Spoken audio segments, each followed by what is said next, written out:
Zuchu mpaka jana usiku kiasi ambacho watu wamemtunza yule mtoto ni milioni 360. Niambie koma milioni 360. Mimi mara ya mwisho nimeona 300 mara ya mwisho nimeona ubao unasoma kama milioni 100 hivi na. Sasa mpaka ile usiku kwa sababu kuna wengine hawajapostiwa. Wengine za kwenye simu. Wengine kwenye simu, wengine wamefika pale hawataki mambo ya kamera na nini hivyo. Waheshimiwa tofauti wanaingia na kutoka. Kwa mpaka usiku ilikuwa 360.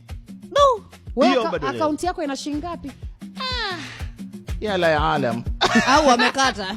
Wameshakata. Nikiwaza mchezo, unasikia hela yangu naizungushia kwenye mchezo. Au kwenye kikundi. Kwenye kikundi. Hivi ningekuwa na hela nyingi kwa jamani. Ila kitoto kipya kina sasa hivi kiasi gani? Milioni 360. Na wakati huo ana iPhone 17. Ana iPhone 17. Tayari mtoto. Hajajua hata dunia ipo vipi. Ana iPhone 17. Anavyolia tena anaekiwa mami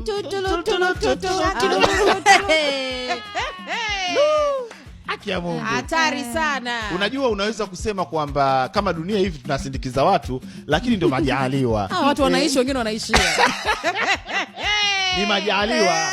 Kwa hiyo msiogope ndio. Maisha kama vidole. Ndio maana tunaambiwa hivi, huyo mwenzako yo, muuni mwenzio, uliyekuwa naye hapo ndani, anaeleweka? Usinganganie tu kwa sababu anakuonyesha meno ya mbele anakupenda. Anaeleweka? Kama eleweki ndugu yangu dada yangu, subiri kwanza. Usijifanye una haraka sana kumzalia Johnson. Johnson mwenzio anamonika huko pembeni. Unamzalia Junior. Haya, sorry yako. Unajua nimekumbuka ile kauli lilia bahati. Kuna wengi wazuri na salamu hawapati. Jamani, bahati usicheze nayo. Jamani.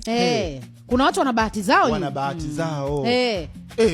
Nakwambia hivi, wewe angalia watu ambao wanasonya huko mitandaoni. Wengi wanaongea sana. Watesi. Wale washatendwa. Aibu yao. Wale akili zao na fikra zao zishahama siku nyingi. Washapigwa matukio mengi sana na waume zao.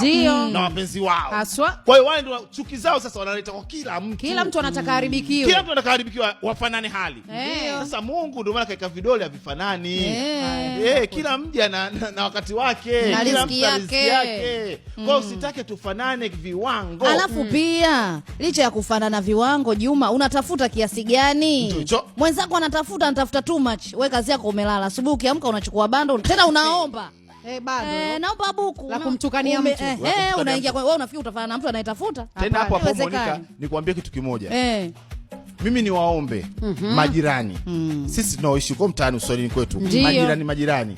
Kuna ukimuona tu binti au kijamaa tu au kaka baba kimekaa kimezagaa karibu na kwako kuna wifi. Siku hizo tunadandia wifi za watu. Akishajua password. Au wanaenda kwenye mahoteli chini nje pale wanakaa wanaanza kuchamba watu. Kwa hiyo ukimuona kaka tu na kisogo chake kama nchabamia, zima wifi. Ataondoka mwenyewe. Na kweli ukiona eleweki tu unazima. Zima wifi.